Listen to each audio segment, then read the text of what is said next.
আজকে আমি রান্না করব চিকেন পনির স্যাটে। আমি তোমাদের দেখাবো কতটা সহজ পদ্ধতিতে পনির চিকেন স্যাটে বানিয়ে ফেলা যায়। তো চলো শুরু করা যাক। তবে আমার চ্যানেলটা সাবস্ক্রাইব করতে কিন্তু ভুলো না। এখানে নিয়েছি পনির, চিকেন, পেঁয়াজ, ক্যাপসিকাম আর স্টিমে আমি কাঁচা লঙ্কা, রসুন আর আদাকে ভালো করে থেতো করে নেব।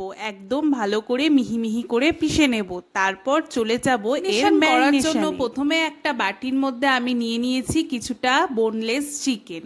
আর এখানে সবকিছু একই সাইজের হতে হবে, তবেই কিন্তু রান্নাটা একদম পারফেক্টলি হবে। তো চিকেনের মধ্যে পনিরটা দিয়ে আদা, কাঁচা লঙ্কা, রসুন বাটাটা দিয়ে দিলাম নুন আর পরিমাণ মতো হলুদ। তারপর জিরের গুঁড়ো দেব আর দেব একটু কাশ্মীরি লঙ্কার গুঁড়ো। দেখতে ভালো হলে তবেই তো খেতে মন চায়, তাই না?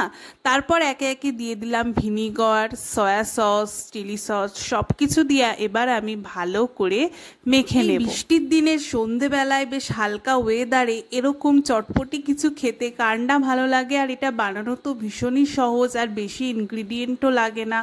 তো এইভাবে ভালো করে আমি কিছুক্ষণ মেখে নিলাম যাতে মশলাগুলো সবকিছুর মধ্যে ভালো করে এরকম মোটামুটি মাঝারি সাইজের একটা স্টিক নিয়ে তার মধ্যে একে একে এই যে প্রথমে আমি চিকেনটা দিয়ে দিলাম, তারপর একে একে আমি দিয়ে দিলাম সব পনির, তারপর ক্যাপসিকাম, পেঁয়াজ, একে একে সবগুলোকে আমার পছন্দ মতো করে গেঁথে নিলাম। আর এখানে কিন্তু আমি সব কিছু প্রায় একই সাইজের কেটেছি, তাহলে কি হবে ভাজার সময় কোনোটা বেশি কোনোটা কম এরকম হবে না, সবকিছুই বেশ সমান ভাজা হবে। সবকটা স্টিকই আমার গাঁথা হয়ে গেছে। এই এতগুলো হয়েছে, সবাই পেলে খাবো, বেশি না হলে হয়। তো চলো এবার এর একটা ব্যাটার তৈরি করি। ব্যাটারে আমি দিয়েছি কর্নফ্লাওয়ার আর চালের গুঁড়ো। কর্নফ্লাওয়ারটা বেশি দিয়েছি, চালের গুঁড়ো কম। আর চালের গুঁড়োর বদলে তোমরা ময়দাও দিতে পারো। যেহেতু আমি কোটিংটা হালকা চাই তাই আমি দিয়েছি চালের গুঁড়ো। এবার দুটোকে ভালো করে মিশিয়ে জল ঢেলে এরকম একটা ব্যাটার তৈরি করে নেবো, যেন এটা বেশি পাতলাও না হয় আবার বেশি গাঢ়ও না। স্যাটেটাকে ভালো করে আমি ব্যাটারের মধ্যে ডুবিয়ে নিচ্ছিলাম। চামচ দিয়ে ব্যাটারটা উপরে আমি এইভাবে দিয়ে দিচ্ছিলাম যাতে সব জায়গায় ভালোভাবে লাগে। কড়াইতে তেল গরম করে এবার